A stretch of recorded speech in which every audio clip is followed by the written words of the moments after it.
దేవుని ఎడల ధనవంతుడిగా కాక తన ఎడల ధనవంతుడిగా ఉండాలనుకున్నాడు ఆ యవనస్తుడు. అంటే ధనం ఉంటే ఏమేమి వస్తాయి? కోరికలన్నీ వచ్చేస్తాయి. ధనం ఉంటే చిటికేస్తే వచ్చేస్తాయి అనుకున్నాడు, నమ్మాడు. ధనంతో దేవుని రాజ్యాన్ని కొనగలమా? కొనలేము.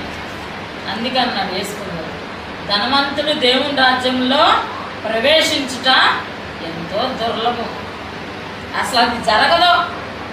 ధనవంతుడు దేవుని రాజ్యంలోకి వెళ్తాడా అన్నాడా? యేసు ప్రభువు వెళ్ళరన్నారా? వెళ్ళరు. అర్థమైందా? ఎందుకు? వారు ఎవరి మీద ఆధారపడతారు? ధనం మీద ఆధారపడతారు. పేదలు అయితే ఎవరి మీద ఆధారపడతారు? దేవుని మీద ఆధారపడతారు. కాబట్టి ఆ యవనస్తుడు నిత్యజీవం దేవుడితో ఉండే హాయిగా ఉండే ఆ స్థితిని కోల్పోటానికి ఆయన ఇష్టపడ్డాడు.